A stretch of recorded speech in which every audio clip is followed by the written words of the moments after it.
kan du'aataa wajjin hariiroo qabaachuu qaba. Daarektoreetiin nageenyaa fi hariiroo sadarkaa masjiidaa qabee hanga federaalaatti jechuudha. Kan muftii hedduma isaatti nuu qabadhaa, kan muftii lamaanis, kan muftii sadaniis. Koos yeroo tokko zirziriin fillafiitii kana kaa'atamti miti. Taaksiidhaaf nama fayyaddi qaayidaansi. Shiikootii immoo asuma kaadhaa ishee wanni jam'iyyaa jedhamu. Ka fedhe waa ta'u islaamiyyaa ta'ee isuma jalatti. Kan isa dura dhalate yoo jiraate illee tokkummaa keessan jabeessaa sisteematti galaa. Sisteematti galchaa uummata. Jaarmaya malee nuun baasu. Jala sarareen isinitti himu. Namni qobaa deemee bakka gahee hin jiru. Kayyoon kee jabaadha of jabeessi, karoora haaraa baasii milkeessi, waan har'a hojjuu yerootti hin kennin, har'uma hojjadhuuti xumurii, har'a karoorsi kayyoo si duraa dafii milkeessi. Ergaan hafee hin jiru.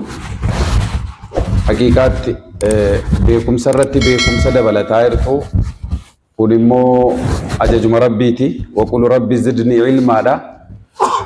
Sheekas ta'a yeroo tokko darasaa ta'uun kunis bareedaadhuma. Akkaataa darasaan ammaatti jirus arguun gaariidha. Galtanii darasaa keessaniifis waa agartu waan ta'eef. Kanaaf isa ergaanii saaxaniin danuu jiraa miree mana kana keessa. Uffata lagoo keessa kaa'atanu, kittii keessa kaa'atanu. Hunduu iddoo qaba mitiire. Kan muftii hedduma isaatti nuu qabadhaa, kan muftii lamaanis, kan muftii sadaniis. Koos yeroo tokko zirziriin fillafiitii kana kaa'atamti miti. Taaksiidhaaf nama fayyaddi qaayidaansi. Shiikootii immoo asuma kaadhaa ishee ishee ammuma zirzirii sanas jechuudha. Sirii galaa jira. Kanaaf anisuma sila isiniin jedheen jedhaa. Isumatti nuu jabaadhaa. Tokkummaa keessan jabeessaa. Sisteematti galaa. Sisteematti galchaa uummata. Jaarmaya malee nuun baasu. Jala sarareen isinitti himu. Namni qobaa deemee bakka gahee hin jiru. Sunnaan rabbiitis kan inni nasrii kennu kawniyyaas ta'ee sunnaan sharciyyaas yoo jaarmaya tokkummaa jama'aa jabeeffatan nasriin jiraata. Kanaaf dhaabbanni biyya kana keessatti beekamtii qabu kan paarlaamaadhaan mirkanaa'e mana marii dhimmoota islaamummaa qofa. Wanni jam'iyyaa jedhamu ka fedhe waa ta'u islaamiyyaa ta'ee isuma jalatti. Gariin kan isa dura dhalate yoo jiraate illee gaafa sana rakkinaaf ta'e waan ta'eef amma immoo bal'inatu jira. Innilleen amiira aammaa jala galuu qaba. Kanaafuu nu hundinuu majlisa qabnu tokkitti kana jabeeffachuu guddifachuu qabna. Yeroo jennu hay'aan ulamaa wajjiniin irtibaaxa qabaachuu qaba. Hariiroo qabaachuu qaba. Kan du'aataa wajjin hariiroo qabaachuu qaba. Daarektoreetiin nageenyaa fi hariiroo sadarkaa masjiidaa qabee hanga federaalaatti jechuudha. Kan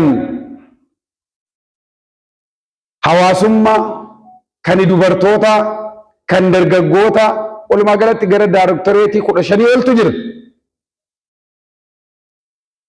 Kana bifa wal fakkaataa ta'een gaafa mataa qaban bishaan mataa ga'ee miila hanqatu akkuma jedhamu san bifa wal fakkaataa ta'een gadi bu'uu qaba.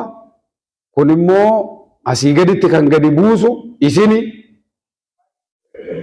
isintu hawaasa jaara, naggaadee akkasaatti, qonnaan bulaa akkasaatti, horsiisee bulaa akkuma akkasaatti, darasaa akkasaatti hundinuu carraa arganne kanatti fayyadamnee wal ijaarree of ijaarree biyya keenyaafis diinii keenyaafis misooma keenyaafis amma yeroon isaa isa jedhu sinumaa suman sila jedhe sana irra isinii deebi'uu fi hunda caalaa waan nu kabajjanii nu simattanii nu dhaggeeffattaniif baay'ee galatoomaa isiniin jenna.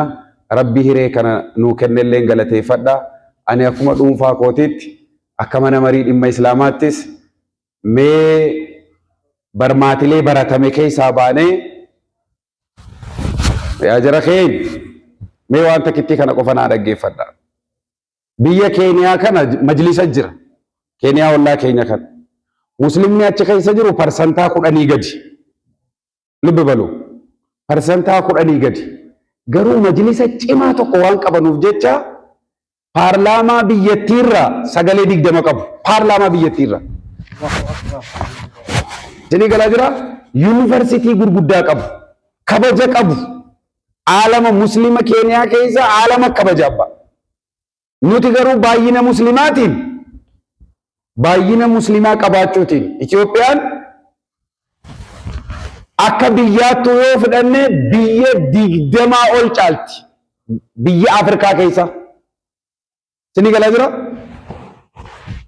Kanaaf yaa jara keenya baay'inni keenya kun yoo misoomatti hin jijjiiramin, yoo barnootatti hin jijjiiramin, yoo qaroominatti hin jijjiiramin, yoo biyya kana dandeettii isaa biyya ceesisuutti hin jijjiiramin laa khayra fi kasiirinii taa'e. Kanaaf hamma dandeenyeen itti gaafatamummaa keenya haa baanu, du'aayis nuu kadhaa, Rabbi nu tiksaa.